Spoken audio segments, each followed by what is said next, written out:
बसा हिमालय पर उत्तर में पावन बद्रीनाथ। हरहु कलेश विकार। आप सभी का एक बार फिर से नमस्कार दोस्तों, और आप सभी का एक बार फिर से स्वागत है हमारे इस चैनल में, जहां आज हम इस वीडियो में एक ऐसे शख्स के बारे में बताने वाले हैं जिन्होंने अपने कैरियर में काफी ऊंचाइयां छुई और जिनके गाने आज भी लोग सुनना पसंद करते हैं। तो चलिए दोस्तों, आइए जानते हैं कि ये शख्स कौन है और क्या रही इनकी पूरी कहानी। बिजनेस की दुनिया में अगर कोई तरक्की करना चाहता है तो उसके पास कोई इनोवेटिव आइडिया है, यकीन मानिए उसे उड़ान भरने से कोई नहीं रोक सकता। कुछ ऐसे ही कहानी है सुपर कैसेट इंडस्ट्री के मालिक गुलशन कुमार की, जिनकी बिजनेसमैन आइडिया की बदौलत उन्होंने फर्स्ट से अर्श तक का सफर तय किया। लेकिन फिर अचानक ऐसा क्या हुआ कि अचानक उनकी हत्या हो गई और एक इंसान हमेशा के लिए लोगों की यादों में बस गया। गुलशन कुमार की पूरी कहानी शुरू होती है दिल्ली से। दिल्ली के नोएडा में जहां आज फिल्म सिटी है, वहां पर सबसे पहले बिल्डिंग टी सीरीज की बनी थी।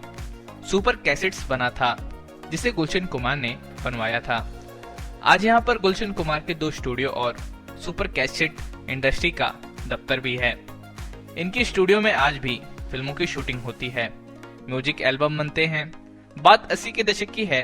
दिल्ली में दरियागंज में गौलचा सिनेमा के पास एक जूस की दुकान हुआ करती थी।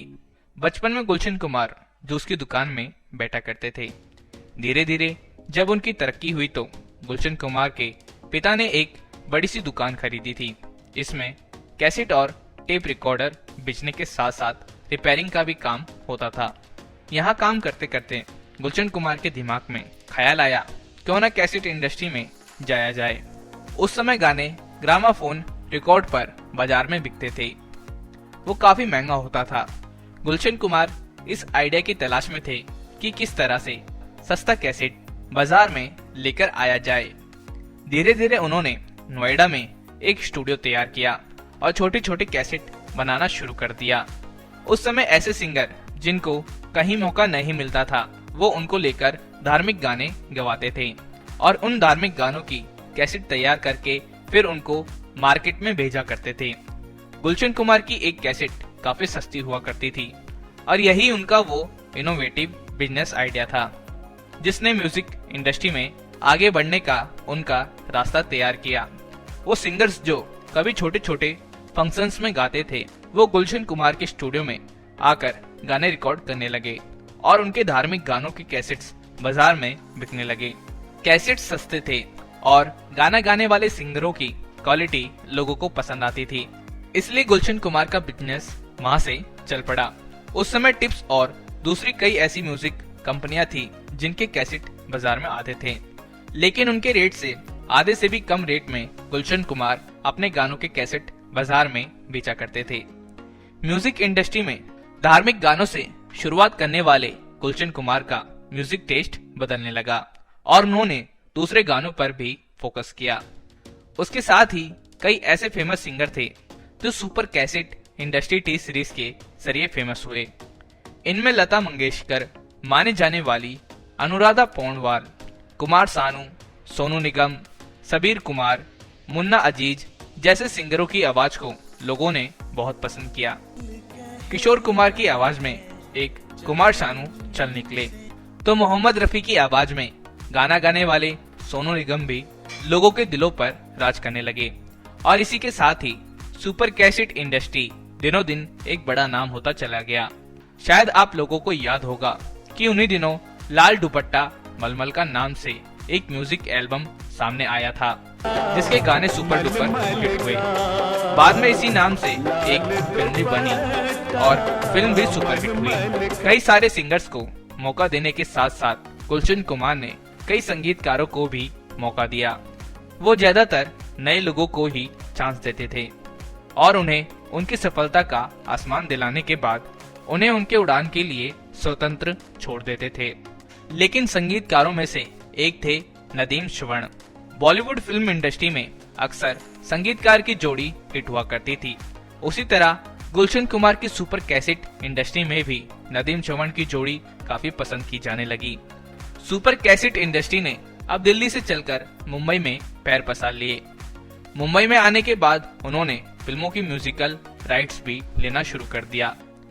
1995-96 तक स्थिति बन गई कि सुपर कैसेट इंडस्ट्री बॉलीवुड की सबसे बड़ी म्यूजिक इंडस्ट्री बन गई। उसका म्यूजिकल मार्केट में 65% तक कब्जा हो गया और गुलशन कुमार संगीत की दुनिया में एक बड़ा नाम बन गए। गुलशन कुमार की कंपनी का उस दौर में लगभग पूरे 500 करोड़ का टर्नओवर हो गया था। उसी दौरान एक बहुत बड़ी म्यूजिकल फिल्म आशिकी रिलीज हुई और इसके सारे गानों ने जबरदस्त पब्लिसिटी हासिल की। इस फिल्म का संगीत नदीम श्रवण ने दिया था। नदीम श्रवण भी रातों रात म्यूजिक की दुनिया में बड़ा स्टार बन गए और एक बड़ा नाम भी बन चुके थे। इसके बाद उन्होंने लगातार म्यूजिक डायरेक्टर के तौर पर बॉलीवुड को कई सुपरहिट फिल्में दी। इनमें साजन परदेसी जैसी फिल्में और इनके संगीत को लोगों ने बड़ा पसंद किया। संगीतकारों की इस जोड़ी की सफलता के साथ साथ कई फिल्म फेयर अवार्ड और दूसरे सम्मान भी मिले और ये म्यूजिक की दुनिया में एक बड़ा नाम भी हो गए थे। लेकिन शायद यही इस जोड़ी का पिक भी था, क्योंकि यहाँ से गुलशन कुमार और नदीम के बीच दूरियां शुरू हो गई। नदीम बहुत ही अच्छे म्यूजिक डायरेक्टर थे, इसमें कोई शक नहीं, जो श्रवण के साथ मिलकर बेहतरीन म्यूजिक दिया करते। लेकिन इसके साथ ही उन्हें गाने का भी शौक चढ़ा और उन्होंने एक एल्बम भी बनाया, आई जिंदगी। इसमें 2 से 3 गाने उन्होंने खुद ही गाए। हालांकि इनकी गायकी में वो बात तो थी नहीं जो एक सिंगर के तौर पर हिट करा सकती थी, लेकिन इसे बिजनेसमैन का दबाव कहें या फिर कोई और कारण, गुलशन कुमार ने उनके गानों को प्रमोट भी किया, पर फिर भी वो पिट गए। इसके बाद गुलशन कुमार ने नदीम के गानों को प्रमोट करना बंद कर दिया। गुलशन कुमार की एक और खासियत थी कि उनके साथ काम करते हुए जो लोग सक्सेसफुल हो जाया करते थे, फिर गुलशन कुमार आगे उनके साथ काम नहीं करते थे, बल्कि वो हमेशा नए लोगों को मौका दिया करते थे। अपने इसी पॉलिसी के चलते उन्होंने अपनी नई फिल्मों में नए म्यूजिक डायरेक्टर को काम देना शुरू कर दिया। इधर नदीम को लगा गुलशन कुमार उनका कैरियर खत्म करना चाहते हैं, क्योंकि वो उनके एल्बम को प्रमोट नहीं कर रहे, साथ ही उनको उनका काम भी नहीं दे रहे। मीडिया रिपोर्टर्स के अनुसार ये सारे फैक्ट्स गुलशन कुमार की केस में अदालत के सामने आ चुके हैं। 1996 में गुलशन कुमार के पास अंडरवर्ल्ड से एक फोन आया जिसमें उनसे एक्सटॉर्शन मनी की डिमांड की गई। बताया गया कि वो पैसा गुलशन कुमार ने दे भी दिया। हालांकि ये बात पुलिस रिकॉर्ड्स में दर्ज नहीं हुई। नदीम के ही अंडरवर्ल्ड से कनेक्शन थे, अबू सलीम से कनेक्टेड था। उसने गुलशन कुमार के व्यवहार को लेकर अंडरवर्ल्ड से हेल्प मांगी। अबू सलीम ने दाऊद इब्राहिम के भाई अनीस इब्राहिम से कनेक्टेड था।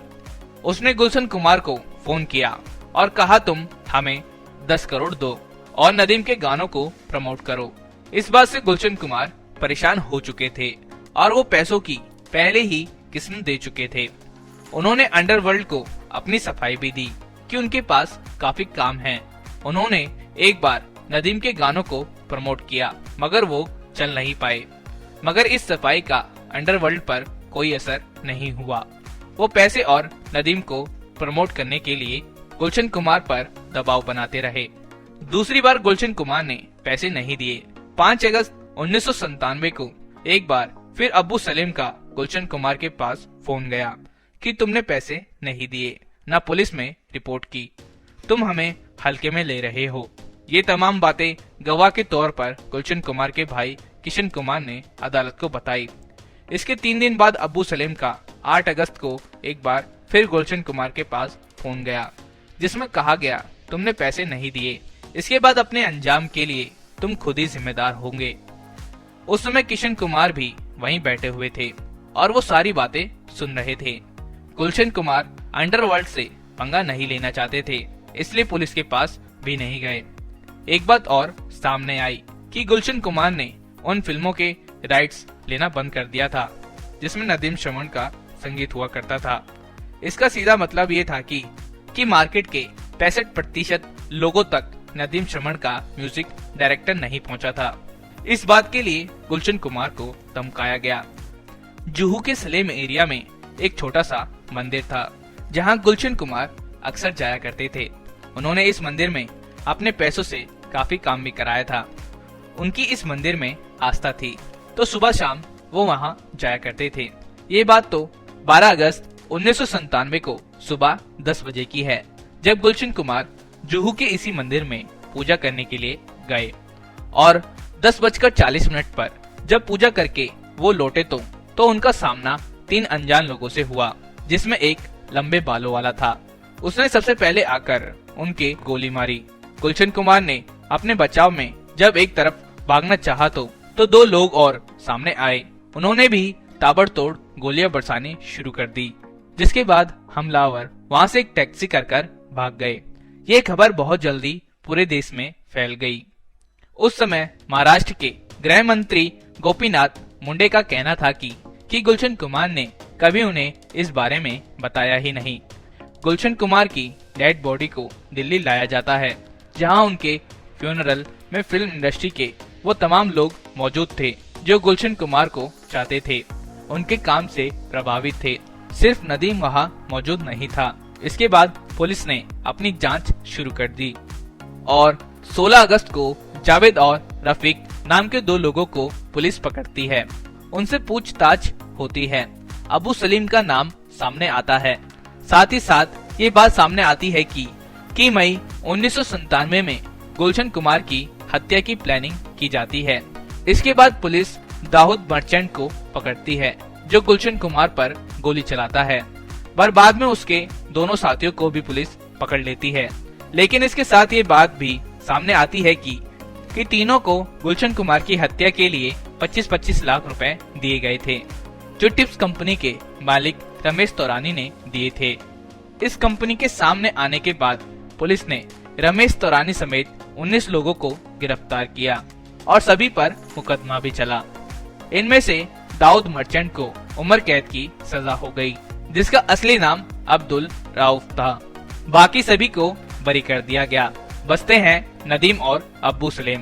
नदीम की पत्नी प्रेग्नेंट थी, जिसके चलते वो यूके में था। इसके बाद पुलिस को उम्मीद थी कि वो वापस आएगा, लेकिन वापस नहीं आया। उसने वहीं की सिटीजनशिप हासिल कर ली, लेकिन फिलहाल वो गल्फ में है और परफ्यूम का बिजनेस कर रहा है। अबू सलीम को 2005 में गिरफ्तार तो कर लिया गया, लेकिन उसे 1993 के बम ब्लास्ट और दूसरे अन्य मामलों में अरेस्ट किया गया। लेकिन इस मामले में एक गुलशन कुमार की हत्या का जिक्र नहीं था। उस पर मुकदमा नहीं चलाया जा सकता, क्योंकि अब्बू सलीम को पोर्चुगल से गिरफ्तार किया गया था।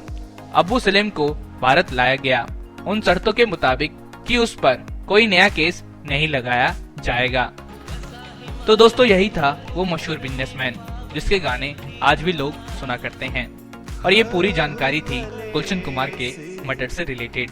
अगर आपको ऐसी ही इंफॉर्मेशन और भी चाहिए तो हमारे इस चैनल को सब्सक्राइब जरूर करिएगा। तो मिलते हैं दोस्तों आपसे ऐसी ही वीडियो में हमारे इस चैनल में। तब तक के लिए आप सभी को हमारी तरफ से जय हिंद।